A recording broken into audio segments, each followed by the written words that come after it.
Speech off. Good afternoon, everyone. For this video, I will use the ACA endorsed ethical decision-making model to address an ethical dilemma involving Tasha, graduate counseling intern, and her client, Kayla.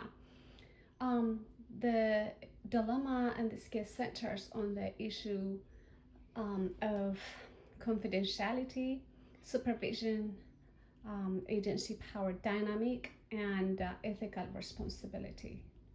Identifying the problem, the primary ethical issue is a conflict between client confidentiality and administrative pressure.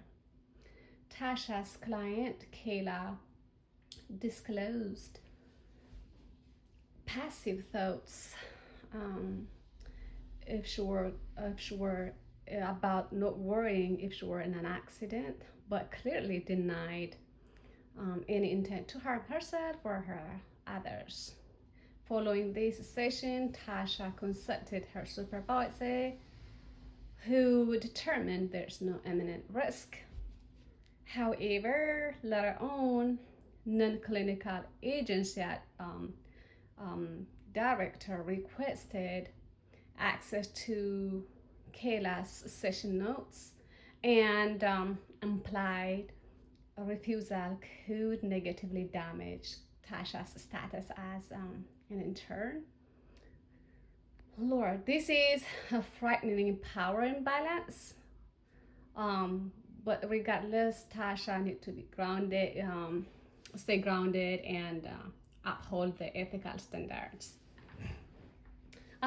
Multiple section code of ACA ethics apply in this case. Section A.1.A, primary responsibilities.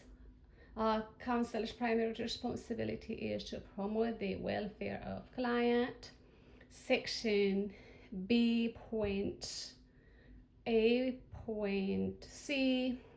respect for confidentiality requires counselor to protect clients' information unless disclosure is required to prevent a serious forcible harm. Section B.2.E, disclosure, minimum disclosure, requires states that when disclosure is warranted, only minimum serious information should be shared. Section F.1.A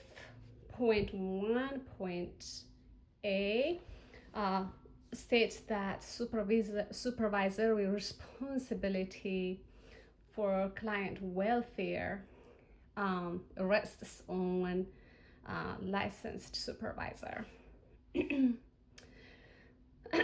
These ethical standards suggest that unrestricted access to psychotherapy note by unclinical administrative is inappropriate. The dimension, the nature of that dilemma in this case. This case has ethical, professional, and relational dimensions. Ethically, client confidentiality and trust is at stake.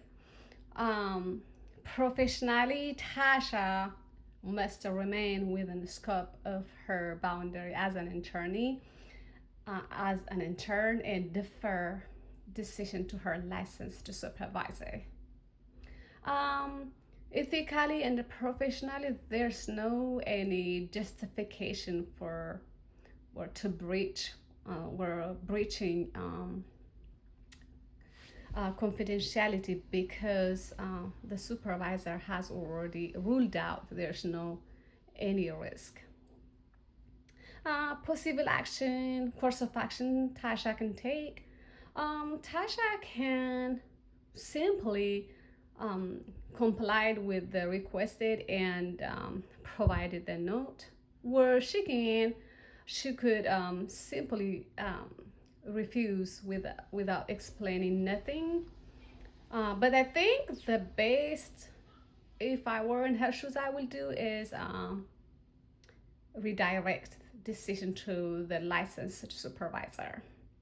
Consequences: providing a note can harm client, violate ethical standards, and compromised the therapeutic relationship.